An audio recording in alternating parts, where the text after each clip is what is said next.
more signs now that the temperature of our oceans, and particularly the Pacific Ocean, yes, the ocean on the other side of the world from us, is now rising more sharply than it has in some time. And this means that the La Nina phenomenon that we felt for the last few years, with all of that heavy rain, the flooding in KwaZulu-Natal, will now be replaced by the El Nino phenomenon, which means that we're likely to have some very dry years. In other words, that could lead to a drought. Wandile Sihlobo is the chief economist at the Agricultural Business Chamber of South Africa. Wandile, good afternoon to you. This is all a good reminder of how connected the world is to itself. If we have high temperatures in the Pacific, we have low rainfalls here. Is it possible to know what's going to happen over the next season or two? I think, Stephen, you're quite right. There's a lot of unpredictabilities that are happening. I mean, even you just think about today, there's all of these rainfalls across South Africa, which in a normal environment, we wouldn't be getting such rainfall at this time of the year. But of course, this speaks to a bigger picture of the climate change. And I think what we're looking at now is that towards the end of this year, we may be transitioning towards an El Nino, which is a drier weather condition in South Africa. And I think while we may take one season of such weather condition, we're worried about to say for how long will the dry patch be? Because we are emerging now, Stephen, for about 4 consecutive seasons of a La Nina, which meant that we had 4 rainy summer seasons. The worry is, are we now transitioning to a much more prolonged period that will be drier? And that's something that we are all watching, all of the indications that are coming up. But for now, with what we have at hand, it looks like we may have just the upcoming season that is drier. Anything thereafter, we will know over the coming months. I understand that the weather is not biblical. You don't have 7 years of plenty and 7 years of famine. So it doesn't mean that what happened last year necessarily impacts next year. That's probably a good thing. But normally, the more rain you have, the more food you grow, right? And that means food is cheaper, yes? I think, Stephen, you're quite right there. Rain brings grain. So the more rain you have, the better the agricultural season. But I think the pricing dynamic, though, is influenced by a number of things. The transport costs are part and parcel of that equation. The global issues, which you and I in this channel have discussed, are part and parcel of that, which means how much crop is in South America, how much crop is in the U.S., it does have an influence on prices. But I think in South Africa right now, we also have our own issues. Either it's a labor cost or electricity cost, because we must always remember that the farmers produce commodities and somebody else have to process that and package it to be a product that we buy at a retail shelf. And there's a number of costs that build up on that. And I think the energy cost and the labor cost at the moment and the distribution cost on the transport ones are some of those that will present upward pressures, while the commodity prices at a farm level, we think over the coming months will continue to soften. Okay, I'm going to come back to load shedding in just a minute on this, because I know that's a big factor. So then, if we produce less food because we have an El Nino and we have a drought, does that mean automatically, mean that other parts of the world will produce more food because they've basically got our rain? How, Stephen, the weather conditions structure is that certain areas do well, certain areas do badly. Think about the period that we are leaving behind us now, the La Nina period. While we've had good patches of rainfall for 4 summer seasons in South Africa, people in East Africa have been experiencing dry weather conditions. In South America, they've been experiencing dry weather conditions.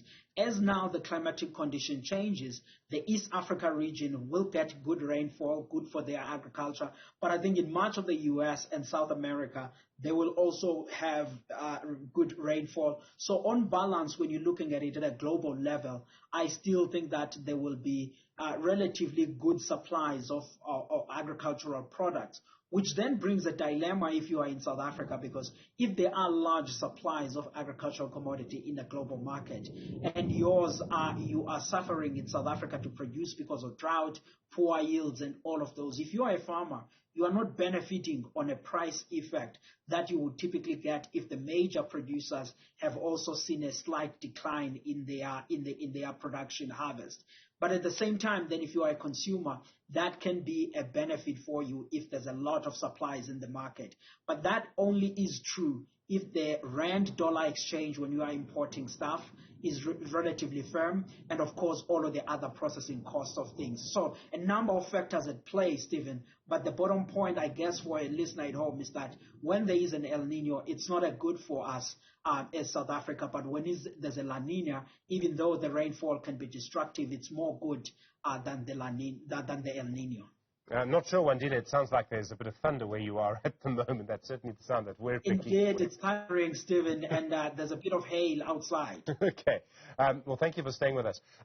So, I mean, in a way, you're making an argument for globalization. One of the reasons that food prices have gone down over the last 40 years is globalization. You can actually move food around. That's a good thing. If a crop fails in one place, it's likely to have succeeded in another. But an awful lot has happened with international supply chains over the last 4 years. First, there was the pandemic. They seemed to do all right, frankly. But now there's the war in Ukraine. That was a big shock. We all remember the price of oils went up, the price of fertilizers went up. So does all of that still hold? If we were to have a drought, would the international supply line still work to make sure that we didn't have any problems with food here? I'm talking, of course, about what's happened literally over the last 3 years. I can't remember so much disruption to international supply chains. I'm still positive, Stephen, that we will not run out of supplies. And more so, I think the important thing is to bring comfort also to those that are watching to say, at least in the next season, which is the 2023-24 production season, regardless of how the weather conditions will be and how intense the drought will be, I still think South Africa would be able to have sufficient supplies. We may sit on the net importing place for some of the products, but I still think that we have sufficient soil moisture to support a decent crop. Where the major worries arise is that if we may have 2 consecutive seasons of droughts, then I think that would put farmers and, of course, South African households in a bit of a tougher environment. That would necessitate imports. But I think for the next season, we're still holding a reasonably positive view in as far as the supplies. The other issue, of course, in the local market is load shedding. Stage 6 for the moment, for the foreseeable future, Eskom tells us that we know has an impact on farmers, it has an impact on food processors. The impact on the cold chain, if you're a Checkers or a Woolworths or a Pick and Pay or whichever, I mean, ShopRite, you really are going to be battling keeping your cold chain at the moment. The wastage must just go up. What is that doing to food prices? Is that one of the reasons food price inflation is so high at the moment?